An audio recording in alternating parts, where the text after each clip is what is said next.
was a professor, my father was a professor. So that's the kind of family background. There is no one in the family who has taken the risk to start a business.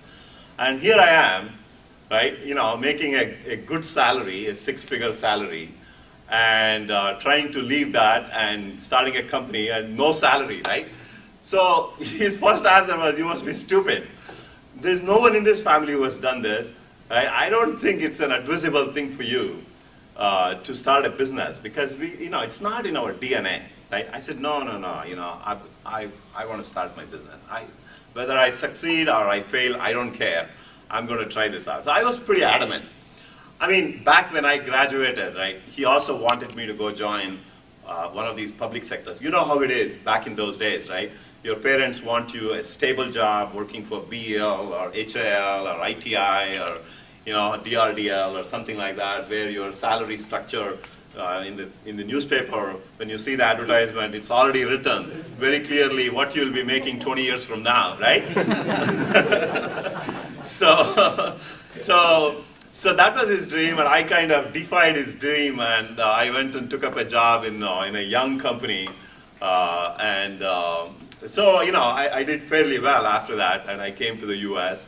So he was worried. I mean, he was not dissuading me from starting my own company, but he was worried because I have a wife, I have 2 kids. What are we going to do?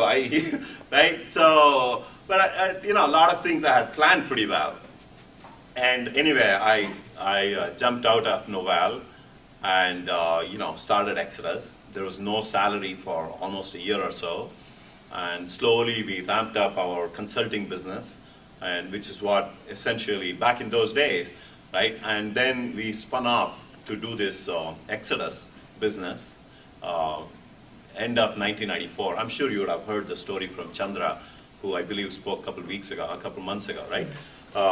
So that's how we built that company. So about 2.5 years, we kind of organically grew because we had revenues coming from consulting business, which we were pumping into the Exodus part of the business. And there was no VC who was willing to fund money at that time because we were not known, right? And the business was very risky, right? Combining all of that stuff, no one wanted to fund the company. Anyway, so that was the situation back when I quit my Novell job to start this company. So exciting, and I feel these 4 ingredients, right, are very critical, and I believe this is the area that provides these 4 ingredients for any of you who want to take the risk.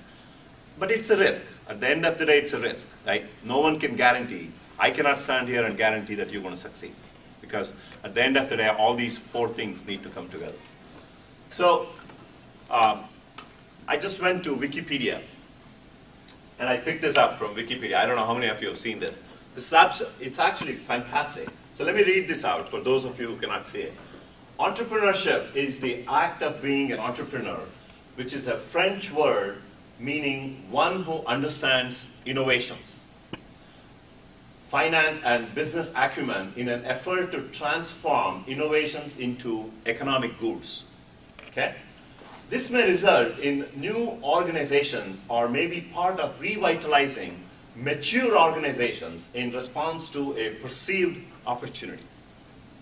The most obvious form of entrepreneurship is that of starting new businesses, referred as startup company. However, in recent years, the term has been extended to include social and political forms of entrepreneurial activity. When entrepreneurship is describing activities within a firm or large organization, it is referred to as intrapreneurship and may include corporate venturing when large entities spin off organizations. So I don't need to give you examples.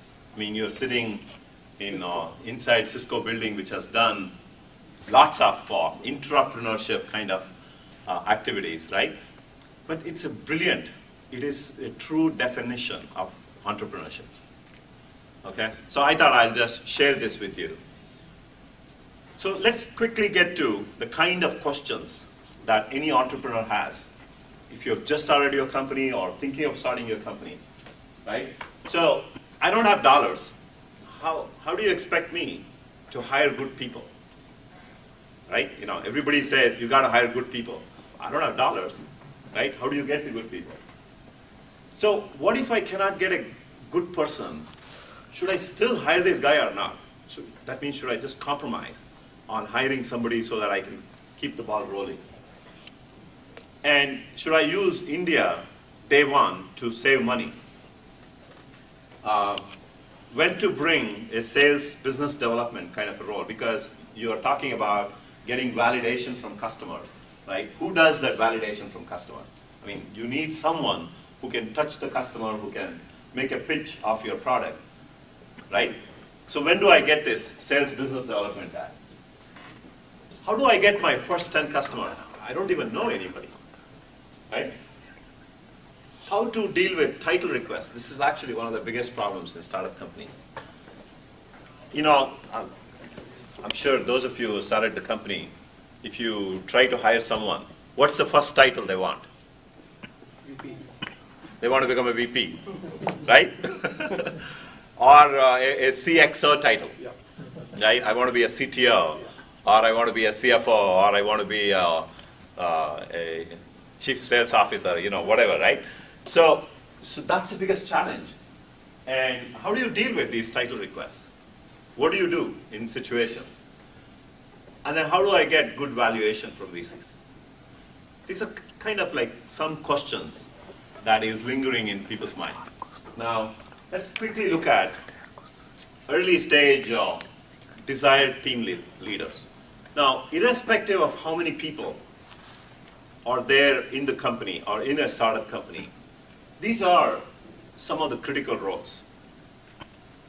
A CEO, a CTO, product management, engineering, obviously, to develop the product, and business development and sales, right? So these are the functions. I'm talking about functions that are very essential to get the ball rolling.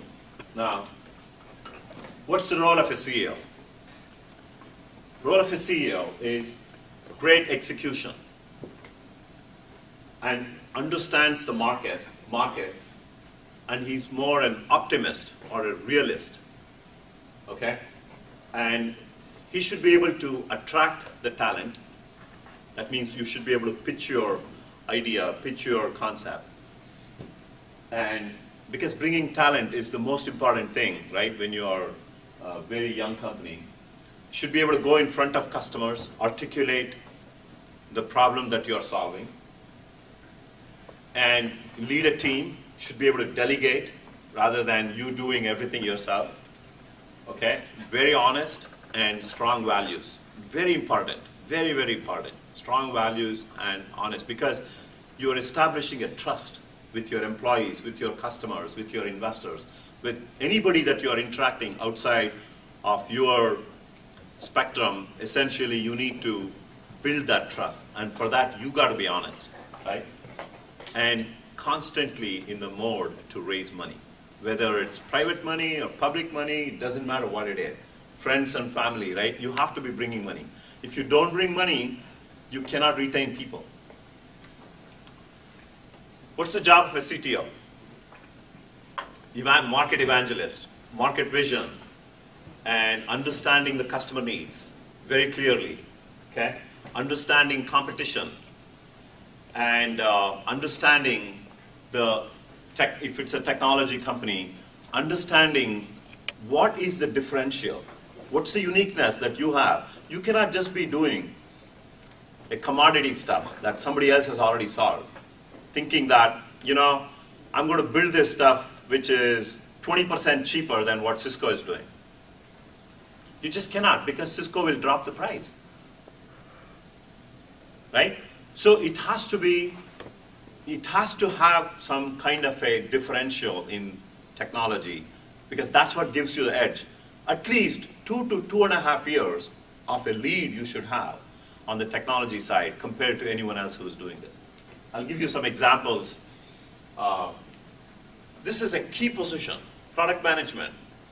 The guy is absolutely critical in understanding the product needs, product features that the customer wants.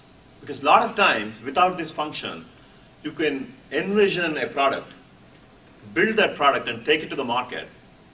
And guess what? You have not understood what is the interoperability of this product with others that you need to work with, right? You could be pretty much 50% less in terms of the features that are needed when you take this product to the market. And so you do all this excitement, right, with the customer, and you take the actual product, and let's say that is like 50% less in features, and I cannot even connect this, and I cannot even attach this to my network or to my existing environment. It doesn't serve the purpose. So the product manager is the one who bridges that gap, who understands your technology, your solution, and then he starts talking to the customers to really bridge that gap so that when you take it to the customer, everybody understands there will be some shortfall. But the shortfall cannot be 50%. That means you cannot come back and ask for another 9 months of time from the customer because that excitement is gone. Plus, information will start getting leaked out. Okay? So very critical role when you are building your startup company. And work very critically. How many of you have worked with product managers? Pretty much most of you, right? Very important to work with engineers. So you've got to understand what resources you have. All right. Engineering, I take it everybody understands this. Responsibility is to build a quality product and as far as possible on-time delivery and work with the customer, right? Because there's always some challenges when you take this product to the customer. How fast how flexible you are in responding to customer needs. Sales and business development. This is the guy who helps open the doors. If the CEO doesn't have all the contacts, or if the CTO doesn't have all the contacts, right? This is the guy who is going to help you open the doors. Now, as I said, these are the functions. Okay? Now, I know it's very hard to build that kind of team day one. So I'll give you some examples. These are some of the companies that I'm actually working with right now. So this is a company, it's a 3-4-man company, okay? And the CEO is a